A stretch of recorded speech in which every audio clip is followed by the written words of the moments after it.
स्वागत है आप सभी का एसी न्यूज पर। मैं हूं शाहीन खान। नजर डालते खबरों पर। छत्तीसगढ़ के मुख्यमंत्री विष्णुदेव साय ने 21 फरवरी को अपने 62वें जन्मदिन के अवसर पर कहा, वे इस दिन अपने गृह ग्राम बगिया जाकर मां का आशीर्वाद लेते हैं। वे परिवार, कार्यकर्ताओं और गाँव वालों के साथ मिलकर सत्यनारायण भगवान की कथा सुनते हैं और जन्मदिन सादगी से मनाया करते हैं। इस परंपरा को कायम रखते हुए उन्होंने अपने जन्मदिन पर जशपुर स्थित पैतृक निवास जाने की बात कही। बता दें कि छत्तीसगढ़ के मुख्यमंत्री विष्णुदेव साय का आज जन्मदिन है। प्रधानमंत्री नरेंद्र मोदी, केंद्रीय गृह मंत्री अमित शाह, नितिन गडकरी, उत्तर प्रदेश के सीएम योगी आदित्यनाथ समेत कई नेताओं ने उन्हें जन्मदिन की शुभकामनाएं दी है। आज हमारा 62वां जन्म दिवस है और हर जन्म दिवस के समय हम अपने गांव, अपने घर में रहते हैं और मां का आशीर्वाद लेते हैं और परिवार के साथ, गांव वालों के साथ और हमारे कार्यकर्ताओं के साथ में श्री सत्यनारायण व्रत कथा का श्रवण करते हैं और सबका आशीर्वाद लेते हैं। तो आज भी हम गांव मां का आशीर्वाद लेने जा रहे हैं, शाम को वापस आ जाएंगे। दिल्ली के भारत मंडपम में आयोजित एआई शिखर सम्मेलन में यूथ कांग्रेस के कार्यकर्ताओं द्वारा किए गए हंगामे और राहुल गांधी द्वारा सम्मेलन की आलोचना को लेकर छत्तीसगढ़ के उप मुख्यमंत्री अरुण साव ने कांग्रेस और राहुल गांधी पर तीखा हमला किया है। डिप्टी सीएम अरुण साव ने कहा कि विश्व एआई शिखर सम्मेलन में दुनिया के कई देशों के राष्ट्र प्रमुखों और प्रबुद्ध जनों के सामने भारत की प्रतिष्ठा को धूमिल करने के लिए राहुल गांधी और कांग्रेस पार्टी को देशवासियों से माफी मांगनी चाहिए। उन्होंने कांग्रेस के कृत्य को राष्ट्र की छवि खराब करने वाला बताया और कहा कि जब भारत एक वैश्विक तकनीकी शक्ति के रूप में खुद को स्थापित कर रहा है, तब इस तरह का आचरण देश के सम्मान को ठेस पहुंचाने वाला है। श्री साव ने आगे कहा कि ये समय देश के विकास का है, न कि अराजकता फैलाने का। उन्होंने कांग्रेस पर अपनी गिरे हुए चरित्र का प्रदर्शन करने का आरोप लगाया। एआई समिट के दौरान राहुल गांधी के निर्देश पर कांग्रेस का नग्न प्रदर्शन एक अत्यंत शर्मनाक घटना है। इसकी जितनी निंदा की जाए कम है। एक बार फिर राहुल गांधी और कांग्रेस पार्टी का राष्ट्र विरोधी चेहरा सामने आया है। लगातार राहुल गांधी और कांग्रेस पार्टी दुनिया में भारत के प्रतिष्ठा को नुकसान पहुंचाने का काम कर रहे हैं।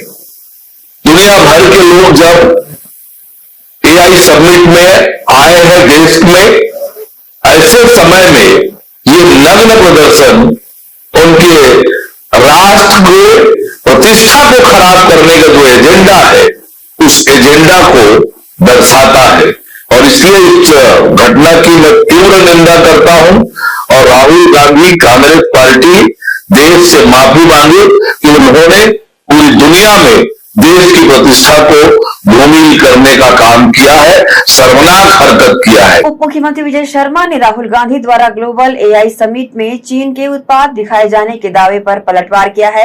कबीरधाम में उन्होंने कहा कि गलती के कारण गलगोटिया यूनिवर्सिटी को हटा दिया गया, लेकिन राहुल गांधी उसी विषय पर चर्चा कर रहे हैं, न कि बड़े कार्यक्रम पर। उन्होंने इसे राहुल गांधी का संकीर्ण नजरिया बताया। विजय शर्मा ने आगे कहा कि राहुल गांधी को पूरे दृश्य में नाली का कीड़ा ही दिख रहा है, बड़े कार्यक्रम का सकारात्मक पहलू नहीं। उन्होंने आरोप लगाया कि राहुल गांधी अपनी गलतियों के लिए दूसरों को टारगेट करते हैं और उन्हें अपने अंदर सुधार करने की आवश्यकता है। से जाते हैं तो आपको कहीं एक बहुत सुंदर वृक्ष, एक बहुत सुंदर इमारत और एक बहुत सुंदर कोई दृश्य दिखता है, साथ ही साथ बाजू के नाली में कीड़ा भी दिखता है। अभी आप किसकी चर्चा करेंगे, एक ये मसला है। एक उस व्यक्ति पर निर्धारित करना होगा उनको कि उस चर्चा किस विषय का करना चाहते हैं। एक गलगोटिया विश्वविद्यालय जिसकी गलती के कारण तुरंत ही उसको हटा दिया गया, उस विषय की चर्चा और इतने बड़े इवेंट की चर्चा नहीं करेंगे। ये उनका दृष्टिकोण दिखाता है कि पूरे ही दृश्य में उनको नाली का एक कीड़ा ही दिख रहा है और आगे कुछ नहीं दिख रहा है। रुकेंगे छोटे से ब्रेक के लिए, जल्द हाजिर होते हैं। आप सब बज रहिए एसीएन न्यूज के साथ।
कॉलेज चले गए, 2-3 साल हो गए, फिर सूर्य सर से मिलने आते हैं करके। 11th-12th में यहीं थे, फिर कोटा जाने के बाद वापस यहीं आए, तो सर के साथ अच्छा खासा अनुभव रहा।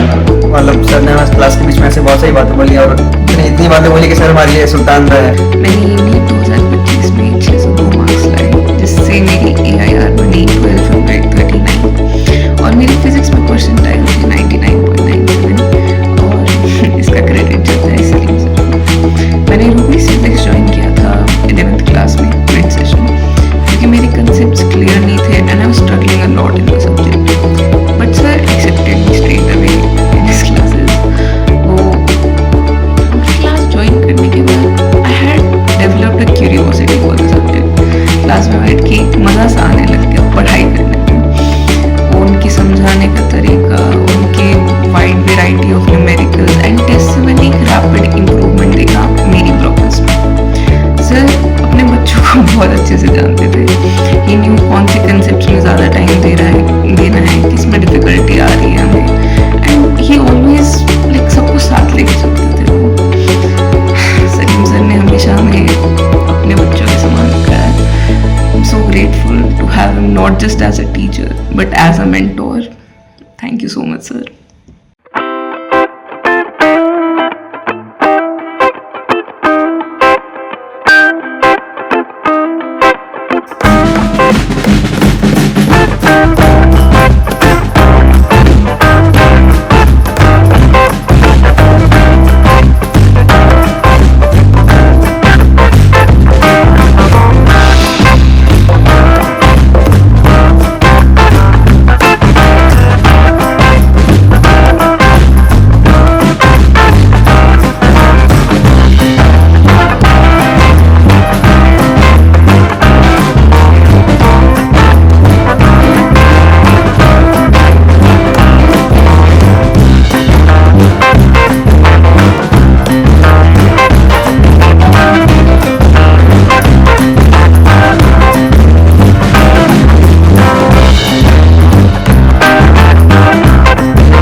Shri Shankaracharya professional university Junwani. जी हाँ, सत्र 2024-25 के लिए प्रवेश प्रक्रिया प्रारंभ है। डिप्लोमा इन फार्मेसी एवं बैचलर ऑफ फार्मेसी के लिए प्रवेश प्रारंभ है। बिना PPHD दिए सीधा प्रवेश। इतना ही नहीं, 10वीं और 12वीं में गणित और विज्ञान के छात्रों के लिए सुनहरा अवसर है। सीमित समय, सीमित सीटें। अगर है सपनों को पूरा करना तो भरना होगा ऊंची उड़ान। जल्दी करें, प्रवेश प्रारंभ है। प्रेजेंटली शंकराचार्य ग्रुप के अंदर 4 फार्मेसी कॉलेजेस हैं।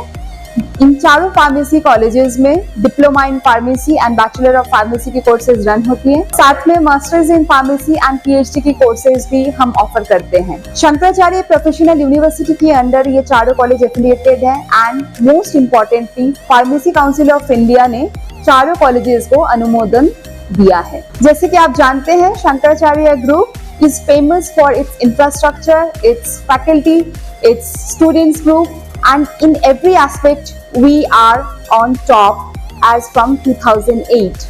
So in this year also, अगर आप चाहते हैं कि आप 12th के बाद साइंस में आपके भविष्य बनाना चाहते हैं, तो शंकराचार्य प्रोफेशनल यूनिवर्सिटी में एक बार जरूर आए। फार्मेसी कोर्स में अभी डायरेक्ट एडमिशन 12th की परसेंट बेसिस पे दिया जा रहा है, तो जल्द से जल्द संपर्क करें। तो एडमिशन हेतु जल्दी करें श्री शंकराचार्य प्रोफेशनल यूनिवर्सिटी जुनवानी भिलाई छत्तीसगढ़। संपर्क करें 9977258200। ब्रेक के बाद आपका स्वागत है। उप मुख्यमंत्री एवं मुंगेली विधायक अरुण साव ने वन ग्राम अचानकपुर में जन चौपाल लगाकर अपने 8 ग्राम पंचायतों के ग्रामीणों से संवाद किया। इस दौरान उनकी समस्याओं को सुनकर उसका समाधान किया, वहीं कुछ आवेदनों के निराकरण के लिए अधिकारियों को निर्देशित किया। इस अवसर पर साव ने टाइगर रिजर्व में पर्यटन के लिए समूह को 5 जिप्सी प्रदान किया तथा 4 ग्राम पंचायत के विकास कार्यों के लिए 25 लाख रुपए की घोषणा की। उन्होंने जन चौपाल में लोगों की मूलभूत संबंधी समस्याओं को सुना और इन समस्याओं के निराकरण के निर्देश अधिकारियों को दिए। चर्चा के बाद उन्होंने कहा कि ऐसे जन चौपाल लोगों की समस्याओं को सुनकर उसका निदान करने और सरकार की योजनाओं को उन तक पहुंचाने का एक अच्छा माध्यम है।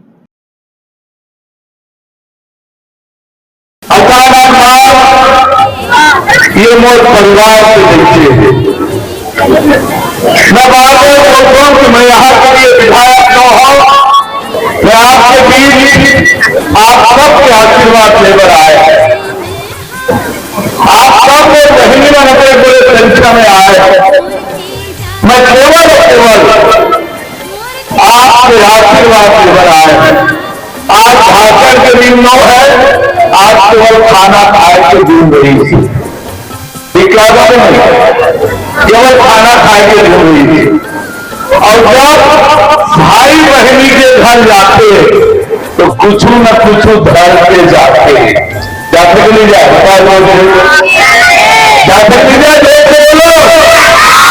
तो मैं सबको अपन बहनी मंदिर कुछ कहीं घर से लाया, थोड़ा विकास कर तालीमी बजाय देंगे। मैं तीजा के समय आपके बीच आने वाला हूं। तीजा माँ भाई अपन बहनी कादे थे साड़ी देते ना, तो मैं तुम्हारे पास साड़ी भर के आया हूं। सब जनवर भर के आया हूं, सब जनवर। तो आज केवल बहनी मतलब मैं कि हम देरी जात हो तो आप खाना खिलाओ खवाओ और तीजे के तुम्हार साड़ी मारे है बहुत दिन लाग रखे रहे हम, लेकिन चिखला पानी खत्म हो जाए फिर कब वो बहनी लाना चाहिए तो मैं रास्ता बन जाए, रास्ता चालू हो जाए तब जाके करी हम उसी सीखे। पूर्व मुख्यमंत्री भूपेश बघेल ने गलगोटिया यूनिवर्सिटी से जुड़ी एक घटना को लेकर मौजूदा सरकार पर निशाना साधा है। पूर्व मुख्यमंत्री भूपेश बघेल ने रायपुर में कहा कि गलगोटिया यूनिवर्सिटी द्वारा जो बेइज्जती हुई है उस पर सरकार चुप क्यों है। उन्होंने कहा कि गलगोटिया यूनिवर्सिटी ने गला घोट दिया आपकी इज्जत का, तब आप चुप थे। जब इस प्रकार के अपमान हुआ, बदनामी हुई, उसका विरोध कर दिए तो उसको भला बुरा कहने के लिए सारे लोग कूद पड़े हैं। जिस प्रकार से देश की बदनामी हुई और एक चीनी जो कुत्ता है उसे अपना पता जो बेगरी फजीहत की गई, जबकि प्रधानमंत्री जी एक समय उन्होंने कहा था छोटी आंख वाली गणेश मत लाना, और एक यूनिवर्सिटी के द्वारा गलगोटिया यूनिवर्सिटी के द्वारा ये बेइज्जती हुई। कार्रवाई क्या किया आपने? ये तो गला घोट दिया आपकी इज्जत का, गलगोटिया ने गला घोट दिया। तब आप चुप थे और जब इस प्रकार से जब अपमान हुआ, बदनामी हुई, उसका विरोध कर दिए तो उसको भला बुरा करने के लिए सारे लोग कूद पड़े। तुम्हारी श्वास को भी मैं देख रहा था, वो भी कूद पड़े। लगता है राज्यसभा चुनाव नजदीक है। कांग्रेस प्रदेश अध्यक्ष दीपक बैज ने रायपुर में आरोप लगाया कि भाजपा सरकार ने बिजली बिल हाफ योजना को लगभग समाप्त कर दिया है, जिससे 400 यूनिट की सीमा घटकर 100 यूनिट रह गई है। उन्होंने कहा कि पिछले 2 वर्षों में बिजली दरों में 4 बार बढ़ोतरी की गई, जिससे उपभोक्ताओं पर अतिरिक्त बोझ पड़ा है। उन्होंने कहा कि प्रदर्शनरत डीएड अभ्यर्थियों की मांगों को पूरा करने के बजाय भाजपा सरकार द्वारा पुलिस बल का प्रयोग कर सभी अभ्यर्थियों को सेंट्रल जेल रायपुर लाकर रखा गया। भाजपा सरकार का ये दमनकारी रवैया बेहद शर्मनाक है। दीपक बैज ने आगे कहा कि सरकार कब तक झूठ बोलती रहेगी। शिक्षक भर्ती के नाम पर छत्तीसगढ़ के युवाओं के साथ ये खिलवाड़ कब तक चलेगा। भारतीय जनता पार्टी की सरकार ने छत्तीसगढ़ को हड़ताल का गढ़ बना दिया है। दीपक बैज ने आरोप लगाया कि केंद्र में भाजपा सरकार चुनाव आयोग और शासन तंत्र का दुरुपयोग कर रही है। दीपक बैज ने बताया कि अखिल भारतीय कांग्रेस कमेटी द्वारा मनरेगा बचाओ संग्राम के तहत पूरे देश में 4 बड़ी रैलियां आयोजित की जाएगी, जिनमें से एक रैली छत्तीसगढ़ में करने पर सहमति बनी है। उन्होंने कहा कि छत्तीसगढ़ में कांग्रेस पार्टी बस्तर से लेकर सरगुजा तक जबरदस्त लड़ाइयां लड़ रही है। जिस तरह से इस 2 साल में भारतीय जनता पार्टी की सरकार ने बिजली बिल ऑफ योजना को पूरी तरह से इन्होंने उसको समाप्त कर दिया, साथ ही 4 बार बिजली का दर इन्होंने बढ़ाया और उसके बाद फिर अभी नियामक आयोग में जन सुनवाई चल रही है और इसका मतलब सीधा सीधा है कि सरकार फिर से बिजली का बिल बढ़ाना चाहती है। इससे पहले ऑलरेडी 4 बार बिजली का रेट बढ़ा चुकी है और फिर बढ़ाना चाहती है। मतलब कुल मिलाकर कि छत्तीसगढ़ में खनिज संसाधन हमारा, कोयला हमारा, पानी हमारा, सब चीज हमारा, और अभी तो सेस भी घटा दिया केंद्र सरकार ने। उसके बाद भी बिजली का बिल को या बिजली का रेट बढ़ाने का औचित्य क्या है, सरकार पहले बता दे। एक तो उद्योगपतियों से भी बिजली का दर उन्होंने मतलब बहुत ज्यादा बढ़ा दिया। मतलब गांव जनता, गरीब जनता, उपभोक्ता, उद्योगपति, किसी को इस सरकार ने नहीं छोड़ा। और उसके बाद फिर बिजली का बिल फिर बढ़ाना। देखिए, एसआईआर में पूरी छत्तीसगढ़ में ही नहीं, पूरी देश में बड़ी तादाद में गड़बड़ियां हुई है। हम लोग शुरू से इस चीज को कह रहे थे कि चुनाव आयोग निष्पक्ष नहीं है और चुनाव आयोग के बल पर भारतीय जनता पार्टी सिर्फ चुनाव आयोग को दुरुपयोग कर भारतीय जनता पार्टी एसआईआर को गड़बड़ी का अंजाम दे रही है। ये चीज हम लोगों ने प्रूफ चुनाव आयोग को दिया है। कल ही एक साथी राजनांदगांव के एक हमारे कांग्रेस का कार्यकर्ता है, वो 20 साल 25 साल से वोट देते आ रहे हैं। उसकी पत्नी का नाम बाकायदा एक भारतीय जनता पार्टी के कार्यकर्ता आवेदन देकर उसका पत्नी का नाम को काटने के लिए आवेदन दे दिया गया। उन्होंने जांच के लिए लगाया। तहसीलदार ने बाकायदा उस चीज को प्रूव किया कि आपके जो इस नाम पे आपत्ति दर्ज किया गया है वो इस विधानसभा में, इस बूथ क्रमांक, इस मतदाता सूची में इतने क्रमांक में आपका नाम है, जो कि किसी प्रकार से काटा नहीं जाएगा। मतलब गलत तरह से आवेदन दिया गया है। डीएड अभ्यर्थियों के साथ सरकार ने जो बर्बरता की है, आज प्रदेश के पूरा युवा साथी उस वीडियो को देख रहे हैं कि मतलब सरकार से अगर नौकरी मांगना है, छत्तीसगढ़ के युवाओं के साथ बर्बरता पूर्वक सरकार बर्ताव करेगी और कोई युवा अगर नौकरी करना चाहता है तो मतलब उसको जेल के रास्ते से उस युवा को गुजरना पड़ेगा। मतलब अब यह स्थिति बन गया है कि आप नौकरी मांगो तो आपको जेल जाना पड़ेगा। क्या यही युवाओं का प्रदेश है? क्या छत्तीसगढ़ में युवाओं के साथ इस तरह से अगर अपने हक और अधिकार मांगेंगे तो सरकार इस तरह से कार्रवाई करेगी? बिल्कुल। अगर देर सवेरे अगर सुप्रीम कोर्ट न्यायालय का अगर ऐसा टिप्पणी आई है तो मैं तो स्वागत करता हूं, लेकिन न्यायालय को सबसे पहले तो जो अभी बिहार में बटा 10-10 हज़ार जस्ट आचार संहिता लगाए तब भी उनके खातों में जा रहे हैं, तो उसकी जांच करनी चाहिए, सरकार से जानकारी मांगनी चाहिए। और अब असम में बट रहा है 10-10 हज़ार रुपये सीधा उनके खातों में जा रहा है, उसको रोक लगाना चाहिए। पहली चीज कि केंद्र में भारतीय जनता पार्टी की सरकार है और वो कहीं ना कहीं चुनाव आयोग और पूरी अपनी शासन तंत्र का दुरुपयोग कर रही है। माननीय न्यायालय से हमारा निवेदन है कि उसको तत्काल रोक लगा दे। अगर इस तरह की प्रक्रिया अगर न्यायालय संज्ञान में लेकर केंद्र सरकार रोक लगाती है तो निश्चित रूप से स्वागत होगा। इस विधानसभा सत्र के दौरान अभी बहुत ही हमारे कांग्रेस के विधायक दल आक्रामक रूप से जनता के मुद्दों को लेकर सरकार के खिलाफ मजबूती से लड़ाई लड़ेंगे और मुद्दों की कमी नहीं है हमारे पास। बड़े बड़े मुद्दे हैं, चाहे युवा को मुद्दे, यूथ को मुद्दे देखें, आप किसान को देखें, जल जंगल जमीन का मुद्दे देखें, माइंस का देखें और सरकार की लाइन ऑर्डर फेलियर का मुद्दे देखें। बहुत सारे इशू है हमारे पास जो हमारे विधायक साथी सदन के अंदर लड़ेंगे। और इसी विधानसभा सत्र के दौरान कांग्रेस भी बाहर, इस समय पार्टी भी आक्रामक रूप से सड़क के बाहर भी लड़ाई लड़ेगी।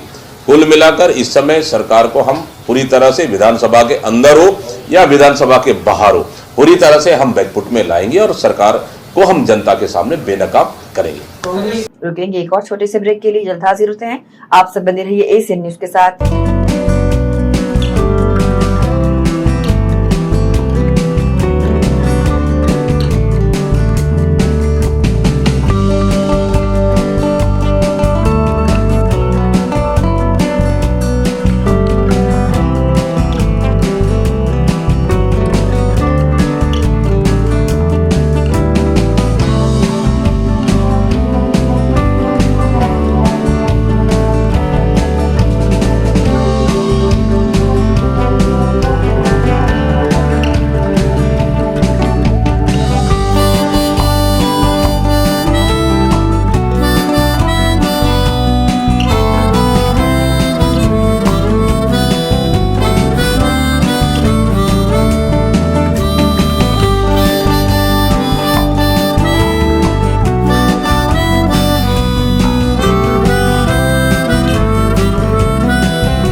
ब्रेक के बाद एक बार फिर से आप सभी का स्वागत है। सरगुजा और सूरजपुर जिले की सीमा पर लटोरी पुलिस चौकी क्षेत्र में सड़क जाम कर जन्मदिन का जश्न मनाने वाले 7 रईसजादों को पुलिस ने गिरफ्तार कर जुलूस निकाल डाला। इस दौरान युवक सिर झुकाकर चलते रहे। सूरजपुर के अंबिकापुर बनारस अंतर्राज्यीय मार्ग में 20 सड़क में बर्थडे पार्टी मनाने का वीडियो वायरल होने के बाद पुलिस की कार्रवाई सामने आई है, जहां पुलिस ने 7 आरोपियों को गिरफ्तार कर 2 कारों को भी जब्त किया है। आरोपी युवकों द्वारा बीच मार्ग को अवरुद्ध करते हुए बर्थडे जश्न जश्न आतिशबाजियों के साथ मनाते हुए वीडियो नजर आया था, जहां एम्बुलेंस समेत कई वाहनों का आवागमन बाधित हो गया था। टीम के द्वारा इसमें शामिल 6 युवकों को अंबिकापुर से गिरफ्तारी की गई, वहीं एक आरोपी लटोरी क्षेत्र से गिरफ्तार किया गया, जहां पुलिस ने सभी आरोपी युवकों को कोतवाली से पैदल ले जाकर कोर्ट में पेश किया।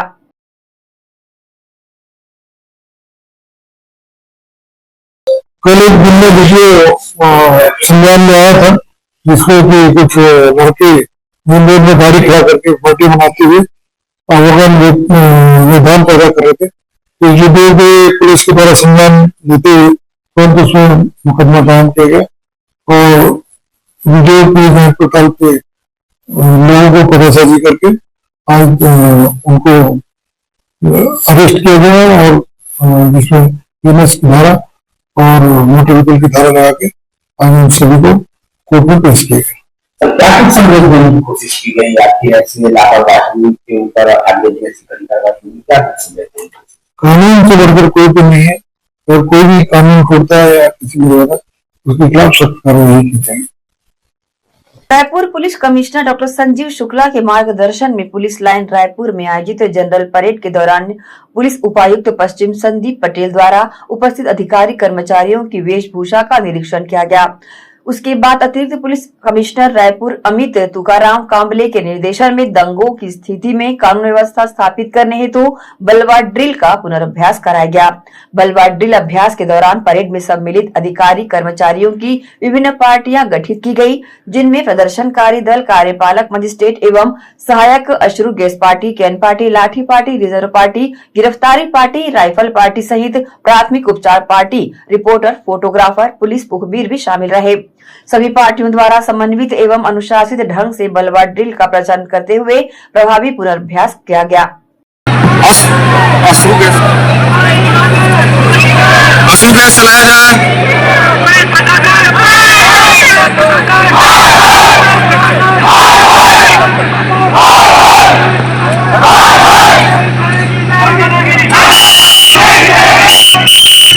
दंतेवाड़ा जिले में सड़क पर लापरवाही भरी करतूत का खौफनाक मामला सामने आया है।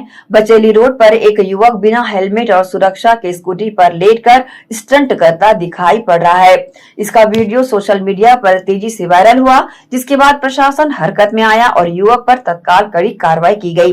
बचेली रोड पर युवक का पैरों से हैंडल पकड़कर स्कूटी चलाने का वीडियो सामने आते ही प्रशासन ने मामले को गंभीरता से लिया। सड़क सुरक्षा को जोखिम में डालने और अन्य वाहन चालकों को खतरे में डालने के चलते अधिकारी तुरंत सक्रिय हुए। किरंदुल थाना पुलिस को भी मामले की जानकारी दी गई और युवक की पहचान कर उसे हिरासत में ले लिया गया। मामले की जांच के बाद एसडीएम ने युवक पर कड़ी कार्रवाई करते हुए जेल भेजने के आदेश दिए। इसी के साथ ही आपसे लेंगे इजाजत। आप सब बने रहिए एसीएन न्यूज के साथ। नमस्कार।